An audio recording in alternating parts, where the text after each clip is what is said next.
Welcome back everyone to another tier list video. Today we're taking a look at the bot lane carries and placing them in this new form of list. If you are new to these videos, then you should know that these are not your typical S to F tier lists that everyone makes for every patch, because I don't really find them useful. These are lists that group together champions that play a similar playstyle to make it really easy for you as a viewer to decide who you want to play and expand your champion pool. Maybe you like AD carries like Ashe, that is more of a support AD carry, and you want to find something that plays like her. You certainly wouldn't pick Draven if that's the case, because they are very different in playstyle. The champions that you see in this list are champions that has played bot lane for a long time in low elo, high elo and even pro play, but we exclude the Yuumi meta because Yuumi is not the same champion anymore. Not every champion is in this list, but if you feel like I missed someone, feel free to add them in the comments below, and also what category they belong into. We have already done this list for top, jungle and mid, so check those out if you've missed them. And a thing that is different with this list is that I will give you some supports next to the AD carries that pairs up very well with them in lane. Now, let's get into the video. Now, it's important to understand what AD carry was originally supposed to be, especially in the first few seasons of League. A ranged champion that could deal damage to towers and take them down very fast. Melee champions' risk was being poked while standing near the enemy tower, so AD carries had to fill that role. Now basically everyone and their grandmother can one-shot towers, so it's less important, and that's why you see a lot of mages in the bot lane. I have separated the mages and the AD carries to make it easier to follow, but some mages can belong to the AD carry playstyle and vice versa. And we start off with the first one. It works, but their main role is better. I don't see a single reason for why the following champions should play in the bot lane and share XP with the support. It slows their early game down and their mid game down, and they don't have access to core parts of their kits, but if you really wanted to, you could play these champions in the bot lane. And here we have Akshan, Corki, Teemo, Quinn and Twisted Fate, and as always, we have some points about them. Akshan, poke is great for 1v1 and less so for 2v2, because support can interact with you. Roam potential is not great from the bot lane. As Akshan, you typically want to pressure the lane, gain a lead by poking and even killing your opponent, and then surprise other lanes with your presence there. And then we have Corki. Corki used to be an AD carry, he's now stuck in the mid lane. You can play him, but you have a very weak early game, and you will get pushed in. Corki deals very little damage in the first few levels, and because of that he gets no prio. If enemy jungler wants to play around bot side, you can typically not do anything towards it because you have no damage. And then we have Teemo. Teemo's main strength is in his ability to bully melee champions in the top lane. Bot has ranged champions often on AD carry and support, and ranged spells that can outrange and poke him out. He can work as a support if you get push control though, but I typically wouldn't even try bot lane Teemo, it's just a waste of time. And then we have Quinn. She's a mix of Teemo and Akshan. You want to bully melee champions, you want to outfarm them and roam around the map. You can't really roam as Quinn from the bot lane, because two champions can push the wave into your tower and take the tower very quickly. And then we have Twisted Fate. Depending on the build that TF wants to go, you can go bot lane, and that is more of the attack speed on hit Twisted Fate and not the AP one. But you are going to get outscaled very fast. You have really good gank setup, but TF bot lane will always lose to a smart support player who understands distance management. And then we have supports that work well with these type of champions, enchanters like Lulu, Nami and Karma for lane safety and scaling. You provide a safe laning phase, and if someone wants to engage on them, you can typically buff movement speed and get away from that situation, and then later in the game you can buff them up to deal more damage. And next up we have scaling, mage and lane control. These are mages that would not mind a slow early game, where they can just farm and get their first item uncontested. All of them have tools in their kits to clear the waves and tools to survive engages. The only downside is that they will be underleveled compared to their playstyle in the mid lane, but that is something that you accept when you take them bot. And here we have Veigar, Karthus, Cassiopeia, Aurelion Sol, Seraphine, Syndra, and then Swain. Veigar, slow early game, not a lot of damage, you look to last hit with Qs and not waste your mana. After some levels you start one-shotting the wave and you're always safe with your cage, but if you misuse it you are dead. Karthus, very AFK lane, you just look to farm the wave and look for isolated Qs on the champions because they deal double damage. Whenever you have a chance of stealing kills from the jungle, mid or top, walk back to your tower, use your ult and you scale like a monster. However, you do suck really hard versus engaged champions because you're very slow as a carry. Cassiopeia, same as Veigar, but you scale better as a fighting champion and not a poke champion. Once you have some AP and you've sorted out your mana issues with either a tier or a lost chapter, you can look to fight 2v2. You land some CC with the support, you put your W down and you just go ham. Aurelion Sol, very unusual in the bot lane. But you try and clear the wave, play exactly like mid Aurelion Sol but even safer because you're against two people that can punish you. Let them push in and clear the wave, or if you're strong enough, clear the wave first and try a quick roam. Avoid fighting early because you deal very little damage. Seraphine, prioritize farming and poke when you can. Only commit to a fight if it's winnable, otherwise continue to farm up and scale up. If you play Seraphine good and you don't want to fight, you don't really have to. You can just sit back, clear the wave and scale into the mid game fine. Syndra, she has a mix of Seraphine and Cassio's playstyle. You can farm safely, get level 3 and all your spells. You look to CS first and then poke when you can. If you find an all-in window, you can go for it. But don't overcommit on Syndra because you have no movement boosts. And then we have Swain. Look to land your E and poke in lane while CSing. Can be difficult to farm with if you get outranged. You need a good support with Swain or else the lane is over very quickly. Most champions can push you in if you're not contesting every CS. And then we have supports that work well with these champions. We have playmakers like Rakan, Pantheon and Rel because they can set up kills with their CC, and for these champions to land entire combos on that CC'd champion. And if the lane is just very boring and nothing is happening, they have the ability to roam and impact the map. And you also, because you're playing AP bot lane, you can pick AD champions as support like Ashe or Senna, because you get more poke and you get some AD scaling on your team. Next up we have poke mages. These are champions that has an easy time blowing up a minion wave and poking you at the same time. They deal a lot of damage and they are hard to kill. They make the lane unplayable for short range AD carries and supports without sustain. And here we have Heimerdinger, Brand, Ziggs, Xerath and Vel'Koz. Heimerdinger, establish lane control by placing turrets in lane that are hard to get to for the AD carry, but that can still kill minions for you. Every time they go for CS, land an auto attack or an E and try to poke them out of lane. He can be quite hard to CS with because you don't really control the turrets. Don't overcommit for fights because if you move outside of your turret range you can be quite easy to kill.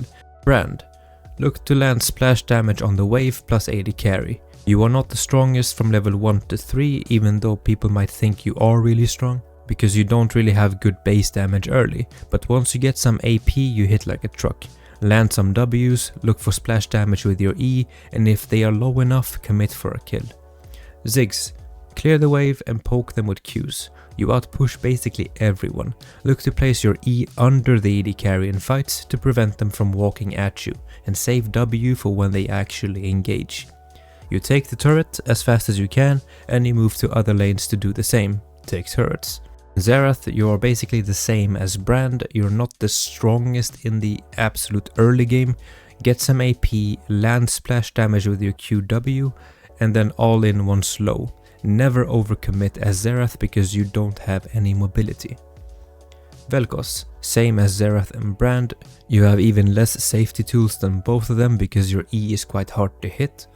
Don't overcommit unless jungler is on your side of the map. Supports that work well with these champions roaming engaged champions like Alistar, Nautilus and Leona, because these champions in lane can basically lane by themselves. So you have an opportunity as a support to roam mid lane, top lane, impact the map, group up with your jungler, and having solo XP on these champions can be very good because they scale very good with levels. Next up we have the just let me scale please.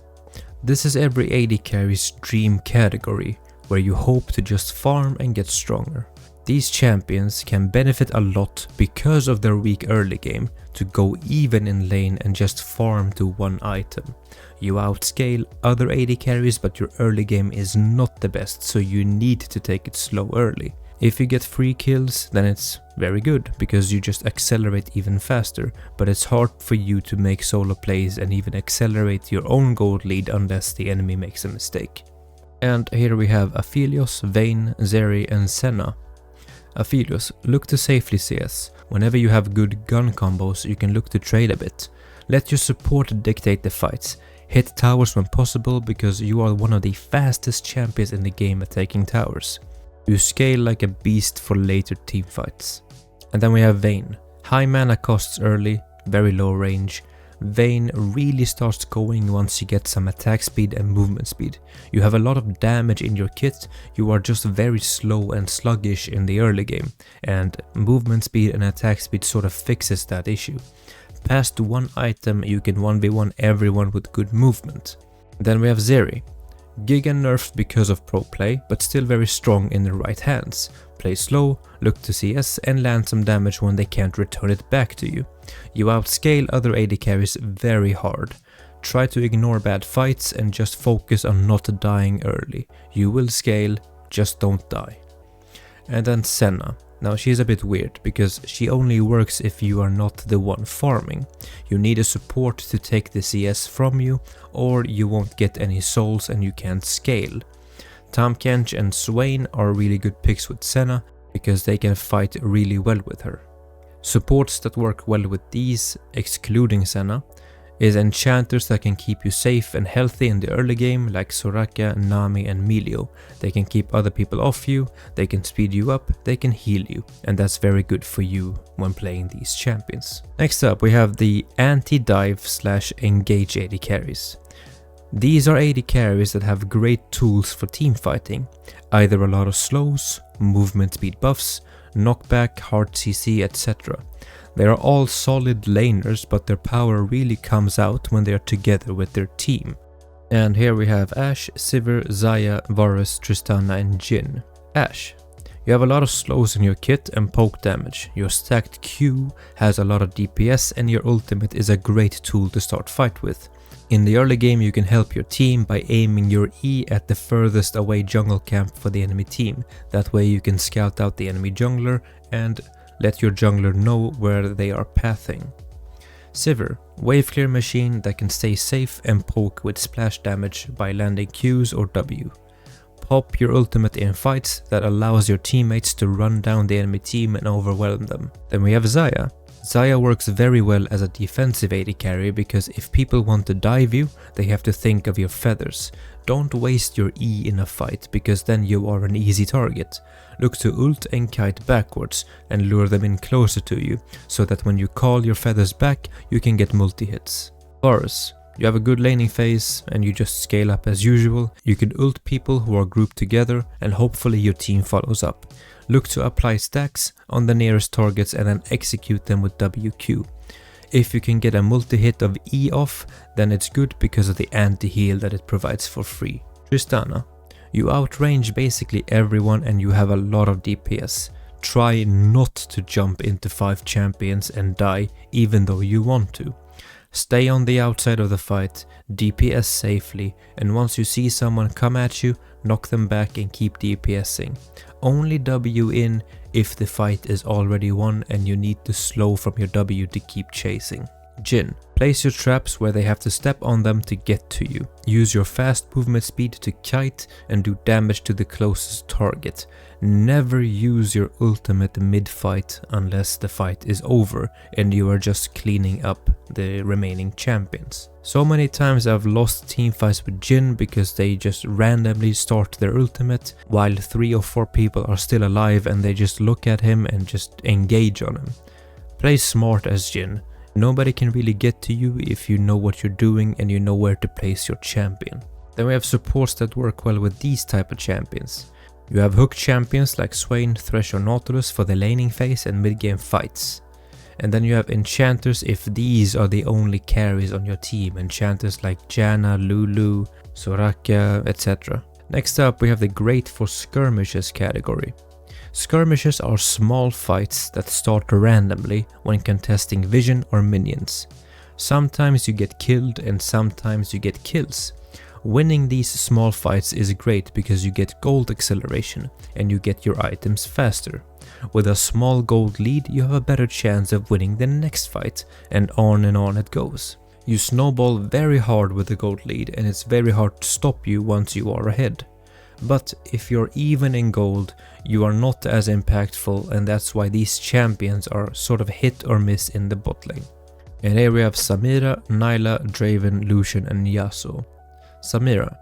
Great laning phase, destroys hook skill shots supports because you can block their spells, and if the enemy overcommits it's pretty easy for you to all in them and get kills.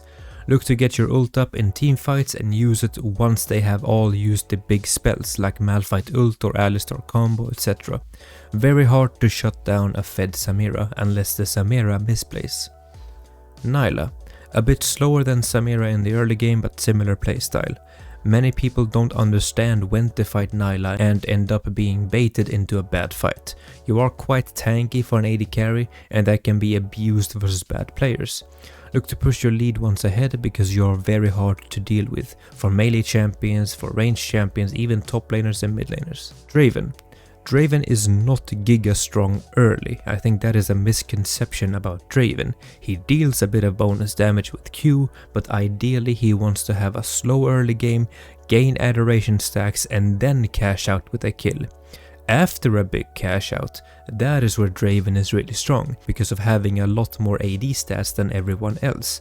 Just play slow, don't die for your support or jungler, and just look for an opportunity to cash in. Once you die, you lose like 50% of your stacks, I think it is. It's not really worth it. If you don't get an early lead as Draven, you're typically not going to have a very good time, and that's why Draven mains are usually very toxic. Lucian. You can fight as long as you have the mana for it. Q through the wave to poke them, land passive autos when you can. If the enemy disrespects your all-in window, then you can go ham on Lucian. Make sure to always make full use out of your passive for maximum DPS, otherwise you don't hit as hard. Then we have Yasuo. Yasuo is very hit or miss. A bad Yasuo will go 0-20 in lane because he can only move forward. A good Yasuo will look to stay even and look for good fights that the support will start. Great counterpick versus killshot champions like Ashe or heavy ults like Misfortune because of his wind wall. Yasuo scales fine into the mid and late game. You don't have to have a massive lead in the early game to win on Yasuo. You can just look to stay even, farm up and the game will go your way. Supports that work well with these champions. Hard engaged champions that can start fights like Thresh, Blitzcrank or Leona. Don't pick enchanters like Yuumi, Lux or Zilean with these champions because it's pure int. When you pick enchanters, you're looking to stay safe and not really start fights. Enchanters become really good in the mid to late game. These champions need a strong early game, so you need to pick champions that can help them out in the early game, otherwise what's the point of playing them? And next up we have the 1v9 keep them off me category. This is a category with AD carries that has insane damage output, with AoE damage or extremely long range. They are the main carry of the team and works best when the entire team is playing for them. Pair them up with a good enchanter, a beefy frontline and they will win the game in most cases. They all suck when the team is playing a selfish playstyle with carry top laners and mid jungle assassins because they can't keep up with that pace. They need items and gold, and that takes time. And here we have Kog'Maw, Jinx and Twitch. Kog'Maw. Everyone fears the Kog'Maw Lulu combo because she makes him very hard to kill as he continues to have insane damage output. He can be tough in the early laning phase, but once you get some attack speed and some AD, you start hitting really hard. Kog'Maw needs good movement and decision making. You will die every time you take a bad fight because you have no escape. He's not a forgiving champion to play, but he is very rewarding when played well. Then you have Jinx. You can fight early game if you stack your passive up for more attack speed, but you need a good support to help you. Don't overuse your rockets in lane because the wave will start pushing away from you because of the splash damage, and it will put you in a bad spot. Use the correct gun for fights. Minigun is your DPS gun, rocket is your poke gun and max range gun. Don't use rockets in close range because the animation is very long and you will get killed. And don't waste W and E because without them you have no safety. A good Jinx will basically take over the team fight and run everyone down with her passive stacks. Then we have Twitch. Twitch can work both as AP or AD depending on what you need. He's very slow in the early game and you will look to only get CS. You have high mana cost, so you don't really spam your spells. They don't really do a lot of damage in the early game. Once you get boots and some components, you can start to trade. At one full item you can start to queue up the people and surprise all in them. If the lane is free, you can look to roam a bit and start putting other laners behind, but stay focused on your farm because that is consistent gold income. Never open up 1v5 fights because you are squishy and your damage is not instant, unless you are 2 items ahead. Just play slow and with your team, and that is just fine as Twitch. Supports that work well with these champions are basically enchanters like Lulu, Janna and Morgana, who can keep them safe in lane and CC other people for them so that they can get easy kills. Next up we have lane control. These are champions that are very good in the laning phase because they either outrange the other champions, they deal a lot of early damage, or they are hard to get a hold of and they can play aggressive. They all scale decently, but they have a very slow mid game unless they have an early lead in the early game. If you die a lot in the early game, you will be a cannon minion for the rest of the game because you have no comeback mechanics whatsoever. And here we have Misfortune, Caitlyn and then Kalista. Misfortune. Try to land Qs off of killing minions for a lot of bonus damage. You hit like a truck in the early game, don't overcommit because you lack mobility in the fight, and look to land E and ult when your support gives you a lot of space.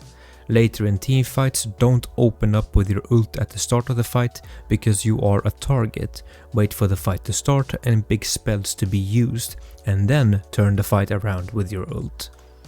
Caitlyn. You outrange most in the early game. Look to CS safely and just tap them every time they go for CS, because the tap damage over time adds up. Push the wave and start hitting the tower. Never use your E for poke unless you see the enemy jungler on the other side of the map. Caitlyn is very hard to lane against if she has a support that can give her easy W placements, like Morgana or Lux. You want to poke, you want to hit the tower and gain a gold lead, and move to the other lanes and do the same. If you are ahead as Caitlyn, it's very hard to deal with you because you have good range, good damage, and you basically just kill them. Kalista. Kalista is the hardest AD carry in the game to play. Slows completely fuck up your champion, it makes it unplayable because your movement is tied to your damage output. Early game, look for good fights with your support and don't overcommit. Past level 6, you can look for tower dives and then drag your support out for safety, or just engage on them with the support and hope for a kill. Kalista's playstyle remains the same throughout the entire game. Stay on the outside of a fight, wait for something to happen and then react with your ultimate and attack whoever is closest to you. On top of that, Kalista has very good objective damage because she can stack spears and then execute for a really good damage burst together with your jungler's smite. And then we have the supports that work well with these champions. We have enchanters with setup tools like Morgana, Lux and Taric because they can hold someone down. And then we have engage supports like Alistar, Rel and Leona, because once Kalista ults you into the team, you want to be durable, you want to have a lot of CC to impact the team fight as much as possible. And then, just like every other tier list that we have made on this channel, we have the highest return on investment category. These champions are not better than everyone else on the list, but they have the most value. And let's talk about why. These champions have very overloaded kits that works well for any situation. They can play for DPS, they can play for poke, they can kill tanks, they can one-shot squishies, they are very safe and they can reposition. And on top of that, they are the most versatile champions when it comes to items, because they can build a lot of different things and still be very functional, and that's why they offer the most value. They are not better than every other AD carry on the list, but they give you a lot of value because of what they have. And in this category we have put Ezreal and Kai'Sa. Ezreal, safe laning phase, you farm from range, you poke when you can, you're unkillable if you're playing well. You can build items to deal with tanks like Bork and Last Whisper, you can build armor items like Frozen Heart and still deal a lot of damage. You're very annoying to play against because he's hard to hold down and kill, and he has great damage output when he's playing well. He synergizes with a lot of stats in the game: AD, attack speed, AP, ability haste, armor and HP, and that makes him very good as an AD carry. And then you have Kai'Sa. Season 13 has really been Kai'Sa's year, because she works well as an AD assassin, normal AD carry, split push threat diver, AP poke champion, on hit hybrid, and on top of that she is very slippery to hold down and kill. She plays a lot like Vayne does, but comes online way faster, and she has a lot more tools than Vayne has. She can kill tanks, she can wave clear, she can survive assassins with her ult shield, she can reposition very far away. She's a very solid AD carry to play, even though she is nerfed for solo queue because of high pro play presence. Supports that work well with these are, well, Ezreal likes lane safety like Soraka, Janna and Karma, but you can play roamers like Rakan, Alistar and Blitzcrank as well with him and leave him alone in a side lane past level 6. He does very well with solo XP, and for the most part he can lane 1v2. Kai'Sa likes support champions that can give her plasma stacks with CC, that's why Nautilus is very good with her. Similar champions like Thresh, Swain and Rel also work very well with Kai'Sa, but you can play almost everything with her. And now we have come to the end of the video. I hope I got every champion that could be considered for bot lane, and I hope that you learned something and you find the list useful. We have one more tier list to do, and that is supports, that is coming up very soon. And then we have season 14 that is about to start, so we have a lot of items and jungle playstyles to look into. I hope you find this video enjoyable. Please leave a like if you do, and consider subscribing to not miss out on future videos. Thank you guys for watching, and goodbye.